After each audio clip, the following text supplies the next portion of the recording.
মাথায় আবার তেল। শুরুতেই সবাই বলে আসছিল ইমাম মুয়াজ্জিনদের যে সম্মানী সেটা সারা দেশে সব মসজিদে দেওয়া সরকারের সাধ্যের বাইরে, এবং এটা সম্ভবও না, কারণ দেশে সব মিলে প্রায় 5-7 লাখ মসজিদ রয়েছে। এত বিপুল সংখ্যক মসজিদে ভাতা দিতে যেই পরিমাণ টাকা দরকার সেটা আমাদের দেশীয় প্রেক্ষাপটে দ্রুহ ব্যাপার। তারপরে একটা আশা ছিল এই যে সরকার যে কয়টা মসজিদে ভাতা দিবে সেটা যেন অনুন্নত এলাকা এবং স্বল্প বেতন পায় এমন মসজিদে দেখে বিবেচনা করা হয়। কিন্তু আজকে 4,908টা মসজিদে ভাতা দেওয়ার যে প্রক্রিয়া শুরু হলো, সেখানে অনেক ইমামই বিভিন্ন সেন্ট্রাল মসজিদের ইমাম। বাস্তবে যাদের এইসব অর্থের কোনো প্রয়োজনই নাই, এটা অনেকটা তেলে মাথায় তেল দেওয়ার মতো ব্যাপার। এই ক্ষেত্রে কর্তৃপক্ষের উচিত যেই সব ইমাম 4-5 হাজার টাকা বেতনে চাকরি করে মানবতার জীবনযাপন করছে, ভাতা দেওয়ার সূচনা তাদেরকে দিয়েই করা হোক, এতে কিছু উপকার হবে। কিন্তু এই দেখা যে সমস্ত মসজিদের ইমাম বেতন পায় 50,000, 60,000, আবার সেই মসজিদে এই ইমামদেরই যদি আবার এই 5,000 টাকা ভাতাও দেওয়া হয়, তাহলে তো তেল দেওয়া হচ্ছে, তেলা মাথায় তেল দেওয়া হয়। ওই যে আইনুদ্দিনের একটা গান আছে, তেলা মাথায় তেল মারিয়া ফায়দা লয় যে লুট লুটিয়া, তেল বিনা চলে না দুনিয়া। তেলা মাথায় তেল মারিয়া ফায়দা লয় যে লুটিয়া, তেল বিনা চলে না দুনিয়া। ইসলাম বলেছে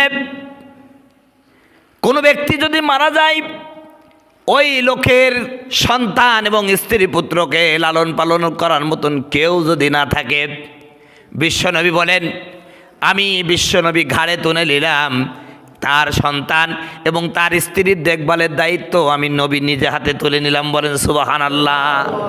তার মানে হলো যখন কোন ইসলামী রাষ্ট্রপ্রধান হবেন, তার রাজ্যে যদি কোনো ব্যক্তি মারা যায় আর ওই লোকটার স্ত্রী এবং তার ছোট্ট ছোট্ট বাচ্চাদের দেখার মতন কেউই যদি না থাকে, ইসলামী সরকার তার সমস্ত খরচ বহন করবে। বলেন সুবহানাল্লাহ। এত সুন্দর কথা বলছে। আচ্ছা বলেন, এই যে মূলনীতিটা রাসূলুল্লাহ বলে গেলেন, এটা যদি সমাজে প্রয়োগ করা হতো, এই দেশের কোনো এতিম সন্তান না খেয়ে থাকতো বললেন? নিশ্চয়ই তারা অধিকার পাইতো। আসলে যারা আজকে ইসলামের বিরুদ্ধে বিষোদ্গার করে আর নতুন এই মানবতার ধর্মের বলি আওড়াচ্ছে, ওরা ইসলাম সম্পর্কে পড়াশোনাই করে নাই, ইসলাম সম্পর্কে জানেও না। তার বাস্তব প্রমাণ আমি আপনাদের দেখি। গত 4 দিন আগে ডক্টর আসিফ নজরুল নামে একজন টকশকার আছে, দেখবেন বিভিন্ন সময় টকশো করে। এই লোকটা খুব মানে অন্যায়ের বিরুদ্ধে খুব কথা বলে, আওয়ামী লীগও করে না, বিএনপিও করে না, এটা মাঝামাঝি একটা লোক। কিন্তু যেই অন্যায় করে, আওয়ামী লীগ করুক আর বিএনপি করুক, উনি তুলে ধরেন কথাটা।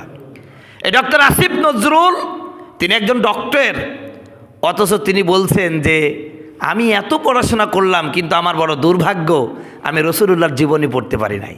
তো সাম্প্রতিক সময়ে আল্লাহর নবীর জীবনের উপরে তিনটা বই পড়েছেন। কয়টা?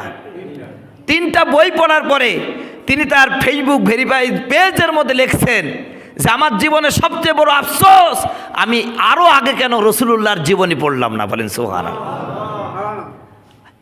আমার রসুলের জীবনী পড়ার পর আমার কাছে রসুলকে শুধুমাত্র একজন নবী মনে হয় নাই, আমার কাছে মনে হয়েছে রসুল একজন বিশ্ব নবী, বিশ্ব নেতা, বিশ্ব সমন্বয়ক, বিশ্ব সফল রাষ্ট্রনায়ক। বলেন সুবহানাল্লাহ। এবং তিনি এও বলেছেন যেহেতু আমি লিখতে পারি, তিনি কিন্তু ভালো লেখক, তিনি বলেন যে আমি যেহেতু লিখতে পারি এজন্য আমি রসুলের শানে ছোট্ট ছোট্ট বাচ্চারা যেন ছোটোকালেই আমার রসুলের জীবন সম্পর্কে জানতে পারে, এই জন্য আমি ছোট বাচ্চাদের উপযোগী করে রসুলুল্লাহর জীবনের উপরে 3টা বই লিখবো। বলেন সুবহানাল্লাহ।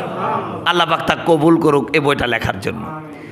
এই জন্য আমি বলি যে আজকে যারা ইসলামের বিরুদ্ধে বিষোদ্গার করে, এদের সবচেয়ে বড় অপরাধ তারা না জেনে রসুলুল্লাহর জীবনী না পড়ে এই সমস্ত কমেন্টগুলো, এই সমস্ত মন্তব্যগুলো করে। কথা বলুন ঠিক কিনা? আমার বন্ধুগণ, একটা ঘটনা বলি তাহলে আপনাদের বুঝতে হবে, সহজ হবে রাসূলুল্লাহ সাল্লাল্লাহু আলাইহি সাল্লাম কি জিনিস। বিশ্বনবী যখন মক্কা থেকে বিতাড়িত হয়ে গেলেন, মক্কা থেকে রসুলকে তাড়িয়ে দেওয়া হলো, নিজের মাতৃভূমিকে ছেড়ে দেওয়া লাগলো। মাতৃভূমির প্রতি প্রেম ভালোবাসা রসুলের কিন্তু কম ছিল না। রসুলকে যখন হত্যার জন্য ষড়যন্ত্র করলো, রাতের গভীর আল্লাহ পাক যখন বললেন, হে নবী, এ মক্কা আপনার জন্য নিরাপদ নয়, আপনি মদিনায় চলে যান। হিজরতের নির্দেশ যখন আসলো, আমার নবী যখন মক্কা ছেড়ে চলে যাইতেছিলেন, বারবার কাবার দিকে তাকিয়ে বলছিলেন, নিষ্ঠুর কাবা, তোর সন্তানরা আমাকে তোর কাছে থাকতে দিল না। আমার মন চায় না তোকে ছেড়ে চলে যাব, কিন্তু তোর নিষ্ঠুর সন্তানেরা আমাকে এখানে থাকতে দিল না।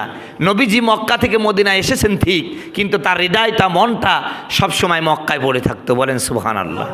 কারণ এ মক্কা তার মাতৃভূমি, তার জন্মভূমি, আর এ মক্কায় রয়েছে আমার আল্লাহর ঘর। বলেন সুবহানাল্লাহ।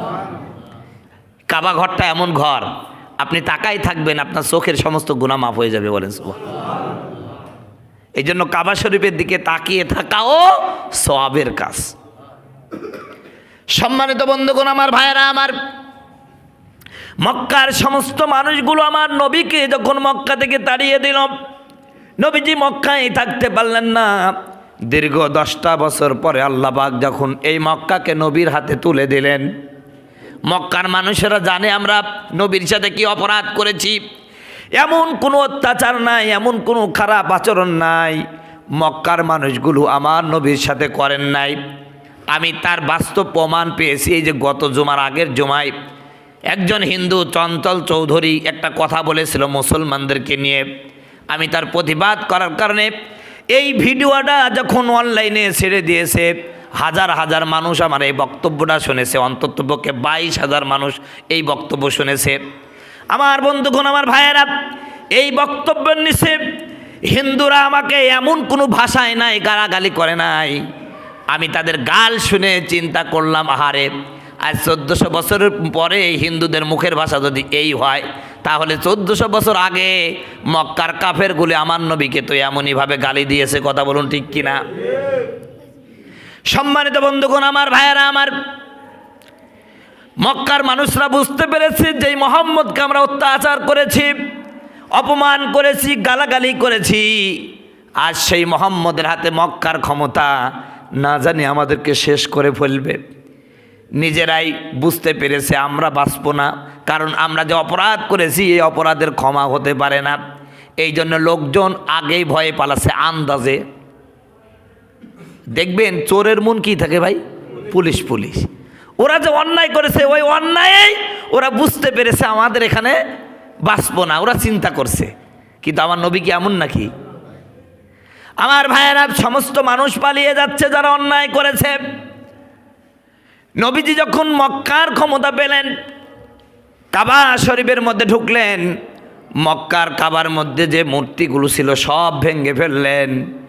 এরপরে বললেন, দীর্ঘ 10টি বছর আমার মাতৃভূমিতে আমি হাঁটতে পারি নাই, তোমরা কেউ আমার সাথে থাইকো না, আমি একা একা মক্কার অলিগলি একটু ঘুরতে চাই। বলেন সুবহানাল্লাহ। আমার নবী মুহাম্মদুর রাসূলুল্লাহ একখানা লাঠি নিয়ে মক্কা